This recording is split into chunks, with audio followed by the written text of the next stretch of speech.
welcome to another Swiggin Steve's Bargain Beer Reviews.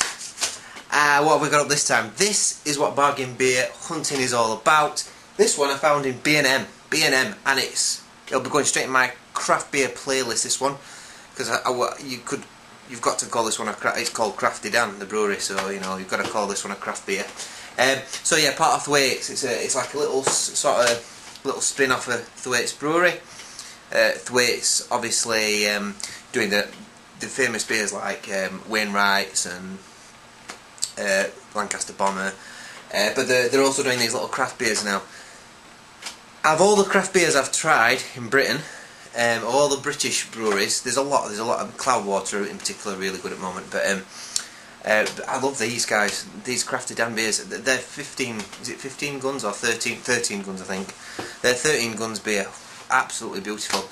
They had a beer called Crafty Dan as well, I think, if I recall. I remember it being in the 500ml bottles, and that was absolutely fantastic. Never tried this one. This one's called Lil Bewdy.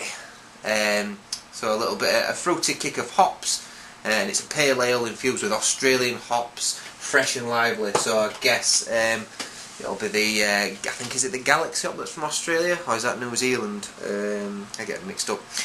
But yeah, anyway, I'm looking forward to it, really excited. The best thing about this beer though, let's cut to the chase, 79 pence. 79 pence, alright, 79 pence. And it was one of them, I'd been looking for bargain beers all day. We've got like a little outlet near where we live where we've got Home Bargains, we've got Lidl, we've got Aldi, we've got everything. And I had a bad day, like I couldn't really find anything I was looking for, they were all the generic stuff. And just behind the point of sales, I just saw some little bottles and it would turn to its side like that, and I thought, oh. And then I turned it around and I thought, oh, Crafty Dan, brilliant, 79p. Oh, very last thing I came to. So that's what it's all about, craft beer hunting. Alright, you never know what you're going to get. So, I'm jabbering on too long again, as I always am. Let's just get on with the beer. There's nothing special about the top of this. I just can't wait to get into it. I'm just so excited. So excited.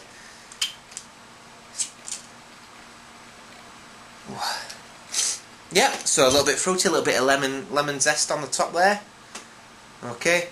Now this is going to be a little bit out of date now. It wasn't out of date when I bought it, but I bought it about 3 months ago, so it's going to be at least 3 months out of date, I think. Although it might not be, I'll double check the date later.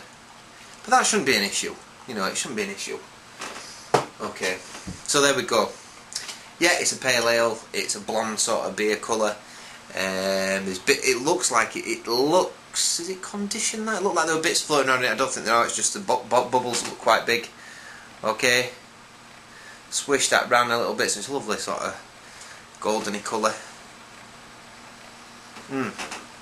Yeah, so I'm getting grapefruit, I'm getting satsumas, like tangerines in there.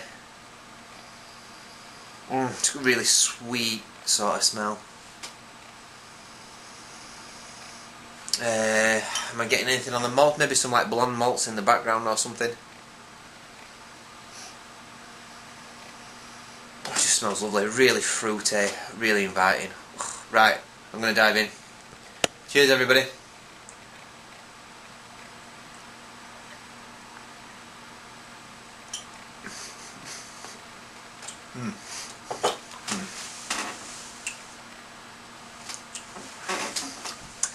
So you got a lovely biscuity background to it, or cracker, almost like a basic bready sort of malty base to it. And then you've got like a lemon, a really lovely sort of lemon, almost like a lemon meringue sort of flavour coming on the top of it. Really, really, really well balanced. It's not bitter or dry, this, for me, at all. Compare it to the Rebel IPA or something similar that I've had recently. This is quite delicate in comparison. Not massive punchy flavours, but very pleasant and very drinkable.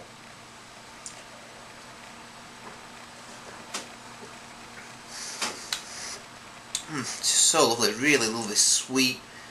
Yeah, sort of lemony.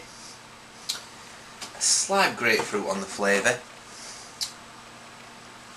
But it's actually very delicate, this one, in comparison to the other ones. They're really punchy in the flavours and you're getting all sorts of fruity notes. On this one you are getting them, but it's a lot more delicate. It's not in your face, but very pleasant, you know. You can tell it's made with really lovely fresh ingredients. No, that's not conditioned, I don't think. It doesn't look hazy enough. It looks like it's been filtered, that. It's condensation a little bit. Yep.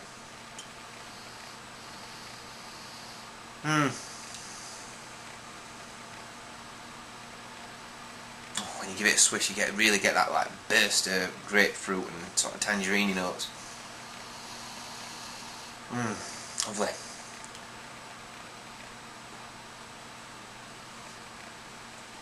It goes down easy, this. It goes down so easy. Little orange notes, just to summarise, little orange notes, lemony. Tastes like there could be a Cascade hop in there actually, I don't know if there is. It says it's brewed with Australian hops and not Cascade's American, so maybe not. It's got that sort of little bit of a melony note to it as well, which is really nice.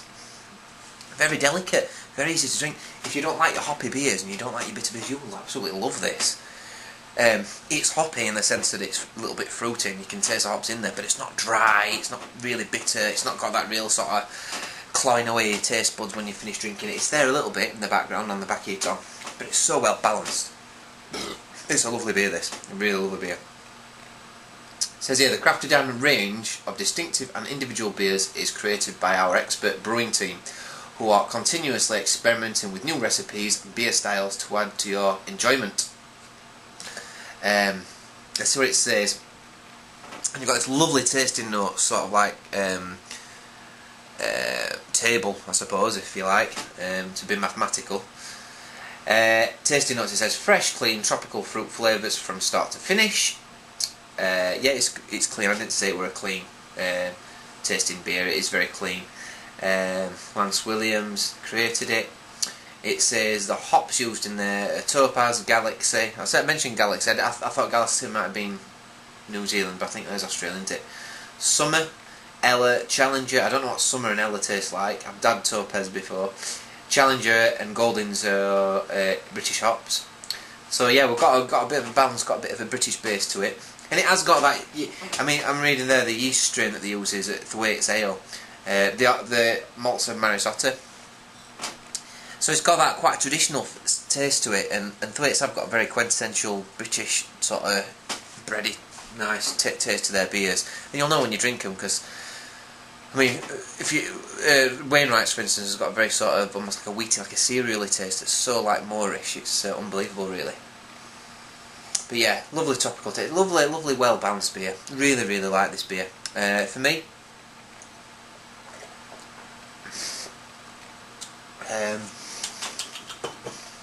Scores on the board.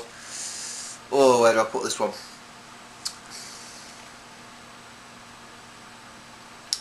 A solid, for the price, 79p. It's an 8.9 out of 10. It's not quite a 9. It's an 8.9. It's quite the flavours. There's nothing there that's making me think, oh god, that's interesting, or oh wow, the flavour hasn't blown me away. However, the flavour is lovely, and it does exactly. It's a lovely beer, really nice beer. See this little Bewdy, and you see it for 79p. Grab it, grab the full shelf. If you see it for 150, you know, if it crops up somewhere for 150, it's still worth it. It's still a lovely little beer. So nice one, Thwaites. I'm going to do a shout out, because I always do shout outs. This one's for Stuart Pickard. And his Real Ale Trail or Ginger Ale Trail.